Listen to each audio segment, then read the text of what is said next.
11th class के student के लिए सरल रेखा चैप्टर से हम लेकर आए हैं नया वीडियो। आइए देखते हैं रेखा की ढाल, स्लोप ऑफ लाइन। तो स्लोप ऑफ लाइन आप यहाँ पे देख रहे हैं, ये एक्सिस है, एक लाइन है यल, और यल जो है एक्स एक्सिस से थीटा अंश के झुकाव पे है। ठीक है, तो यदि किसी रेखा यल का झुकाव थीटा हो तो उसकी ढाल होती है tan थीटा।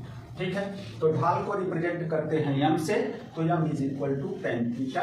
ये कहलाती है slope of line. Slope of line, किसी रेखा की ढाल को हम m से दर्शाते हैं और m इज इक्वल टू होता है tan थीटा।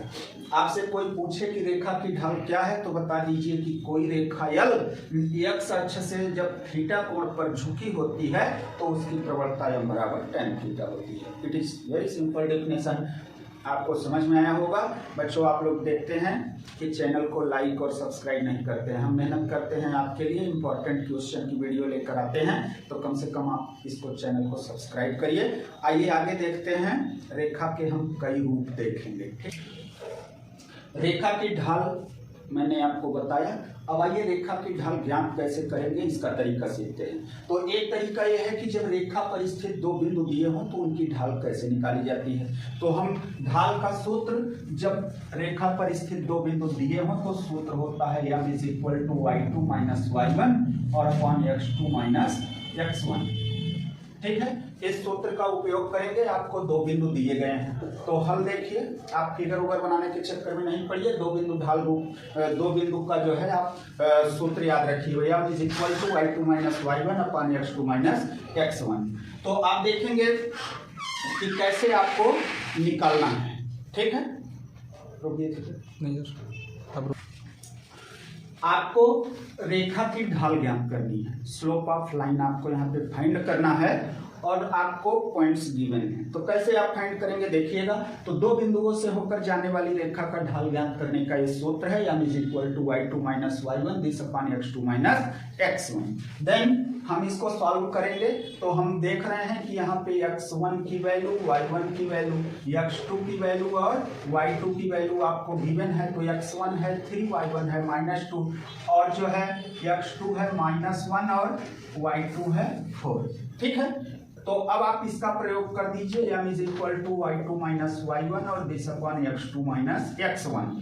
तो वैल्यू पुट करिए, तो y2 की वैल्यू है 4 माइनस y1 तो -2 है, माइनस माइनस प्लस हो जाएगा 2, this upon x2 minus x1 तो -1 है और फिर जो है माइनस x1 की वैल्यू 3 है, तो ये 6 और अपॉन माइनस का क्या हो जाएगा 4। ठीक है, तो आप देखिए कि -6 अपॉन 4, इसको काट दीजिए तो जो है 2 दूनी 4 और 2 तिहाई 6, कुल मिला के -3/2 आपकी जो है ढाल आ गई। तो इसको लिख सकते हैं m इज इक्वल टू -3/2। देखिए दो रेखाएं समांतर कैसे होती हैं, कैसे आप चेक करेंगे कि दो रेखाएं परस्पर समांतर हैं। तो इसका प्रतिबंध आप जानिए। दो रेखाएं आप देखिए, इसका x अक्ष से झुकाव जो है अल्फा है और इसका x अक्ष से झुकाव क्या है, बीटा है। दोनों रेखाएं समांतर हैं, तो समांतर रेखाओं का झुकाव क्या होगा, बराबर होगा। ठीक है ना, तो देखिएगा यहाँ पे tan थीटा और tan अल्फा बराबर tan बीटा होगा, tan अल्फा बराबर क्या होगा, tan बीटा। ठीक है ना, तो यहाँ पे इसको हम m1 कर दें, इसकी प्रवणता, और इसकी प्रवणता यानी ढाल हम कर दें m2। ठीक है ना, तो ये प्रतिबंध है। अगर दो समांतर रेखाओं की ढाल बराबर हो तो हम कहेंगे कि रेखाएं परस्पर समांतर होती हैं। दो रेखाओं के परस्पर लंब होने का प्रतिबंध जानिए। तो देखिएगा tan बीटा जो बराबर होगा tan 90 प्लस अल्फा के बराबर होगा। तो देखिए कैसे, ये वाला कोण अगर देखें तो दोनों रेखाएं परस्पर लंब है, तो ये वाला कोण 90 अंश का है कि नहीं। तो बहिष्कोण प्रमेय आप एक पढ़े हैं, बहिष्कोण प्रमेय यानी बीटा, ये वाला जो कोण होता है ये बराबर होता है दो अंतः सम्मुख कोणों के योग के बराबर।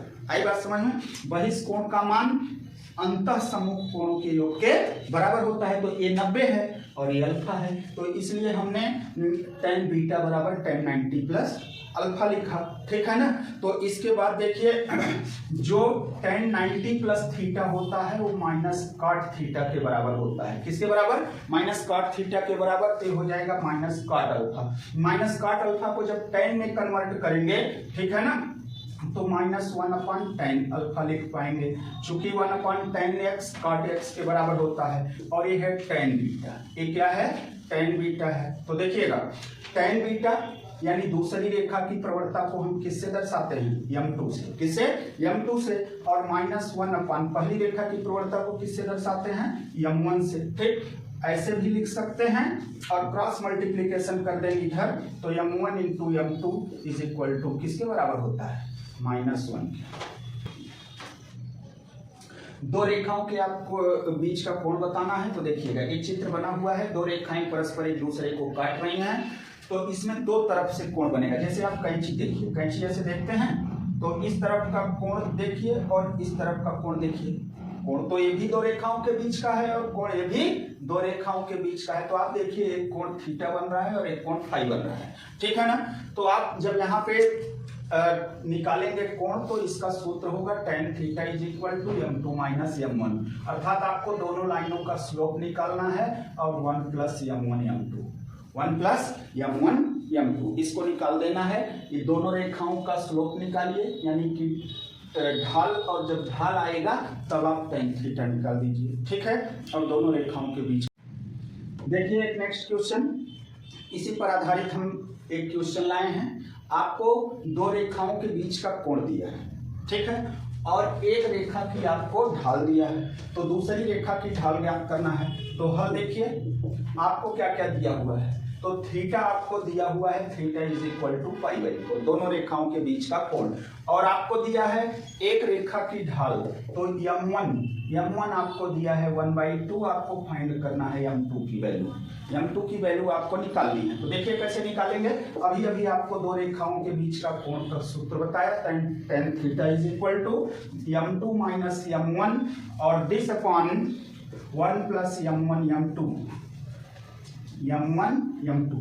तो आप यहाँ पे देख रहे हैं कि जो है tan π/4 और इज इक्वल टू, मान लीजिए आपको m1 दिया हुआ है, तो आप यहाँ पे m2 माइनस 1/2 कर दीजिए और दिस अपॉन 1 प्लस, यहाँ पे m1 की वैल्यू नहीं दी हुई है तो 1/2 रख दीजिए और m2 को m2 रख दीजिए, ठीक है। तो देखिएगा tan 45 की वैल्यू कितनी होती है?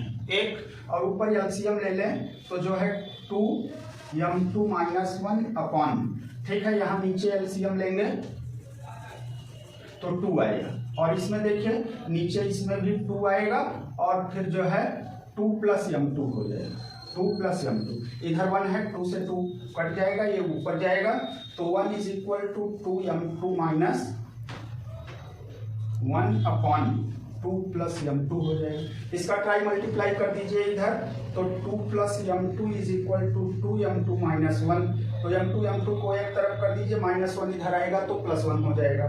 तो देखिएगा, और m2 उधर जाएगा तो माइनस, तो 2m2 minus m2 this is equal to 2 plus 1, तो 2m2 में से m2 जाएगा तो m2 आएगा, और 2 प्लस 1 तो 3। इस प्रकार से m2 इज इक्वल टू कितना हो जाएगा? 3 हो जाएगा। तो आपने देखा कि अगर दो रेखाओं के बीच का कोण और एक रेखा की ढाल दी है, तो कैसे आप दूसरी रेखा की ढाल निकाल सकते हैं। हम जानते हैं कि दो समांतर रेखाओं की ढाल क्या होती है? बराबर। अगर दो बिंदु से होकर जाने वाली रेखाएं तीन बिंदुओं की संरेखता दिखानी है। संरेख क्या होते हैं? बिंदु संरेख किसे कहते हैं? जब 3 अथवा 3 से अधिक बिंदु एक ही रेखा पर स्थित हों तो उन्हें हम संरेख बिंदु कहते हैं। और आप जानते हैं कि दो समांतर रेखाओं की ढाल बराबर होती है, और बराबर ढाल वाली रेखाएं एक ही बिंदु से होकर जाएं तो निश्चित रूप से संपाती होती हैं। तो इस प्रकार से हम कह सकते हैं कि AB की ढाल बराबर हो किसके? BC की ढाल के। तो हम कहेंगे कि तीन बिंदु परस्पर। वेरी मोस्ट इंपॉर्टेंट क्वेश्चन, आपका ये बहुत ही महत्वपूर्ण क्वेश्चन है, इसको सिद्ध करना है, ठीक है। तीन बिंदु आपको PQR दिए हैं, जिनके निर्देशांक भी दिए हैं। करा है कि सिद्ध कीजिए, एक रेखा पर है, दिखाइए, ऐसा दिखाना है। तो कैसे हम इतना बराबर इतना सिद्ध कर सकते हैं? तो देखिए तीन बिंदु एक रेखा पर स्थित होंगे, मतलब पहले दो बिंदुओं से बनी रेखा की ढाल दूसरे दो बिंदुओं से बनी रेखा की ढाल के बराबर होगी। अभी हमने पढ़ा, तो इसका हल आइए देखते हैं कैसे करेंगे। तो हल देखिए, PQ की ढाल बराबर होगा QR की ढाल के। PQ की ढाल बराबर होगी किसके? QR की ढाल के। तो अभी हमने दो बिंदु ढाल रूप पढ़ा है कि दो बिंदुओं से होकर जाने वाली रेखा की ढाल, तो y2 माइनस y1 अपान x2 माइनस x1। तो y2 माइनस y1, तो देखिएगा PQ की ढाल निकाल रहे हैं तो y1 माइनस h होगा और बटे y2 माइनस y1, सॉरी यहाँ पे k होगा, ठीक है, y2 माइनस y1 और x2 माइनस x1, यानी कि x1 माइनस h हो जाएगा। अब देखिए इन दो बिंदुओं की बात करें, इन दो बिंदुओं से अर्थात QR की ढाल निकालें तो y2 माइनस y1 और अपॉन x2 माइनस x1 हो जाएगा। आपको जो प्रूफ करना है वो आ चुका है, बस आप ट्राई मल्टीप्लाई कर दीजिए, ठीक है। तो देख लीजिए, आप इसको उलट सकते हैं, जैसे इधर उल्टा क्रम में आ रहा होगा तो आप इसको x1 और y1 मान सकते हैं, उसमें कोई अंतर नहीं है, ठीक है। तो देखिएगा तिर्यक गुणा कर दीजिए तो y1 माइनस k और इसका इधर गुणा कर दीजिए तो x2 माइनस x1 बराबर, इसका इधर गुणा कर दो तो y2 माइनस y1 और फिर x1 माइनस h हो जाएगा। आपका क्रम सही ना आ रहा हो तो आप इसको उल्टा कर सकते हैं, माइनस कॉमन करके इसको सबको सिद्ध कर सकते हैं। तो ये आपको